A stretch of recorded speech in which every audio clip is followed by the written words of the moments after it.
I'm Dr. Cynthia Byrd. I'm a folklorist with the Crisfield Arts and Entertainment District, and I'm here with Janae Johnson. She's Learning Support Specialist at Crisfield High School.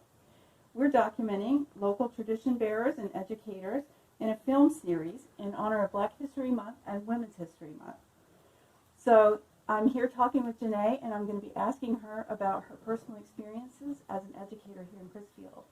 So tell us how long you've been working here in Crisfield and how you came to be interested in the work that you do. This is my 17th year in Crisfield as an educator.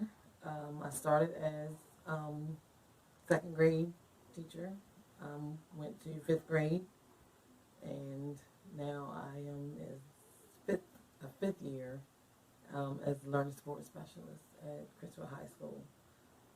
Didn't always want to be an educator, but so I started as second grade, and then, as I said, fifth grade teacher, and then took a 10-year break from college, and then went to SU to get my master's, to go into get my master's in social work, and that's when I got this learning support position to work in social work. Are you originally from Crisfield? Yes, born and raised in Crisfield. Mm-hmm. So. What did you think you wanted to do when you were a child? Lawyer, doctor, the game Rich Man, Poor Man, Becca Man and Thief. Uh-huh. That game, so whatever besides an educator. Never thought I wanted to be an educator. Mm-hmm. I didn't see myself being an educator. What was it that that ultimately drew you into thinking that you might want to be an educator? And when did that happen for you? When I was in Woodson, I had two to three teachers out. Well, I had more, but there was Christina Jones, Sherelle Mills, Vi Bivens, and Vicki Carter, and there was Dr. Ellen Whitford. They were all instrumental into making me want to be an educator, because I wanted to be what they were in my life. Mm-hmm. They were pushers. Mm-hmm. I wasn't a bad student, but I was just like loud. I was smart, I was a 4.0 student, but I just did like little things, and they would call my mom and they would say, LaVerne, she's really smart, but she just, she needs to be put in check. And they were the ones that kind of said, I'm going to get her.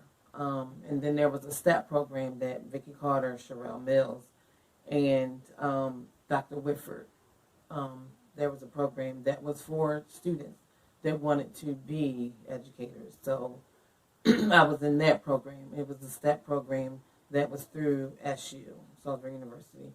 And I was in that program, and it was then that I said, you know what, I'm going to be a teacher. And I went to SU, and I got my bachelor's in elementary education. And then, so from there. The STEP program, do you remember what that's an acronym for? With the STEP? Yep, striving to excel personally and professionally.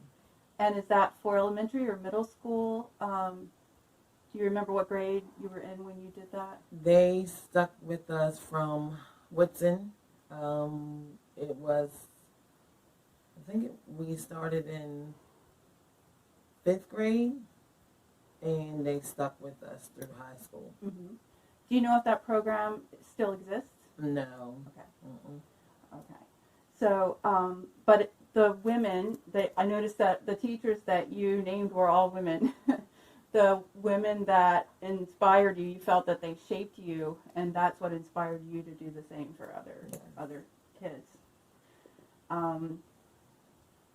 So you've sort of been connected with educators and education in this way since fifth grade all the way up through now. Mm-hmm.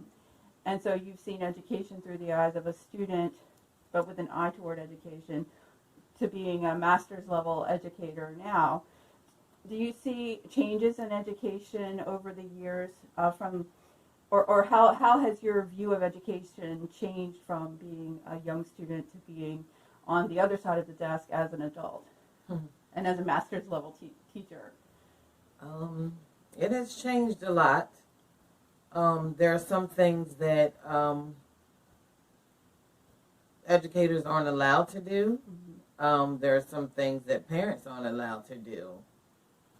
But as an educator, you have to take and say, okay, let me form this relationship with this child and see what I can do in the school. So I think, you say sometimes you're all that child has. Thank God I had my mother and she was there, so it was my mother and those others. So education, you have to form that relationship and that, so I had that relationship with all of them. So your mother was able to form a support network with your teachers together to come up with solutions for you. And not every child is able to do that. Some kids don't want that. I wanted that. And I don't know, and that's in this day and time, the generation is changing. And teachers are changing. And then the world is changing. It's a lot. So as you going forward, do you think that there are things that need to be done for parents or for teachers or for students or for all of them that would help? Or do you think that everybody's just sort of going to have to muddle through and struggle along as best they can? Or No, I don't think everybody's going to have to struggle through, but I know that that's one thing that, MSDE does tell us. That's the first thing we should do is to form that relationship. Definitely form that relationship with the children. That's one thing that we definitely do. Form the relationship. Yeah. Do you think that as a person of color, you're able to bring something unique to your profession? Sometimes it is helpful. And I know in my being when I was first at Woodson and even at the elementary school, it was helpful. And even now, it is helpful because I know my principal, he does use me a lot. Ms. Johnson, we need you, and it's a good thing because I'm from this area. So he was like, we'll need you. We need you to call this one. We need you to call that one. And I do like this. Sometimes it is a gift and a curse because I grew up from here. So some people know me, and it's not a bad thing because I wasn't always. I was young before, but people, tend to look past that, and then some people tend to look at that, and it's okay. So, but they tend to say, what, she's Miss Johnson, and it's fine. So, and because I am a woman of color, and they say, okay, like I just said, this is Miss Johnson, and she's calling, or she's coming to do a home visit, and I love it, and that's what I do like about being a woman of color and living and working in my home area. So, yeah, I do. You mentioned being a woman of color and also being a person of color.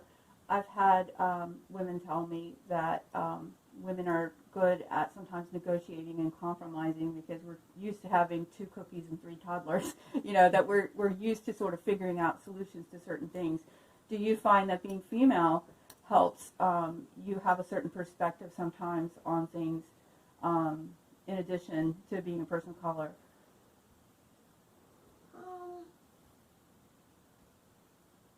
I don't know about that. You have to think about it a little bit. Yeah. Especially in the school where I am, we have more boys. So, I don't know. Mm. It it tends to go either way. Yeah. Yeah. Sometimes they're looking for mom, and sometimes mom might have made them mad that morning, and they want the principal, because we have 2 male principals, and they want to talk to the principal. So I don't know. Yeah. So it could go either way that day. You Sometimes they might be know. Yeah, looking for and sometimes dad. they're looking for dad. I mean, dad might have made them mad, so they're coming to one of us. So it it can go either way. Yeah. So, Yeah. yeah. That's interesting. Yeah. Are there other things like, do you have some interesting stories? Are there other things that I haven't asked about that, that you might be interested in sharing? Or like the kids, like my nickname, like it's being from around here. My nickname is Tanny. So being from around here, the kids, and it's hard, but most of the kids, and I have Miss Johnson, but they'll say, "Hey, Miss Tanny," and I have to say I'm Miss Johnson, but they'll still say, "Hey, Miss Tanny, I need Miss Tanny," and they'll come in the office, and I'll tell them I called such and such to the office. I'm waiting to see Miss such and such, and they'll go to the front office and say, "I'm here to see Miss Tanny." Miss Tanny called me, and the secretaries are like, "Who?" But they know me now by that. When they're like, "Oh, Miss Johnson," and it's like, okay. So they know. No, I mean that's funny to me, because like growing up, I was Tanny Fanny, and So they know that nickname just from knowing you in the community, separate from their school. parents call me that. But some of them now have taught their kids that's Miss Johnson. So I'm sorry. Do you think that there are things in being an educator that might be unique to Crisfield that we might not see in other places? Just that everybody knows everybody. So it's like when I that's what made me want to go into social work, because I was I felt like I was doing like life lessons, and it wasn't to to anybody, but like I would stop a lesson. I'm like, yo, we've got to do this. So come on, like this and the third, and I was doing like home visits, and I was doing this, and I was going to this one's house or that one's house, and let's finish this lesson, or let's finish that lesson, or it was just little stuff. But that's the good part about Crisfield. That's the good part about it. So I'm like, you know what? I want to be a social worker. That's a fantastic answer. So how does, you mentioned being a second grade teacher, a fifth grade teacher, and then a learning support specialist. So I don't know that, I think most people have an idea of what a teacher does. Could you tell us what a learning support specialist does that is different from being a teacher? A learning support specialist is sort of like the social worker of the school, and I also do 8th and 9th grade guidance.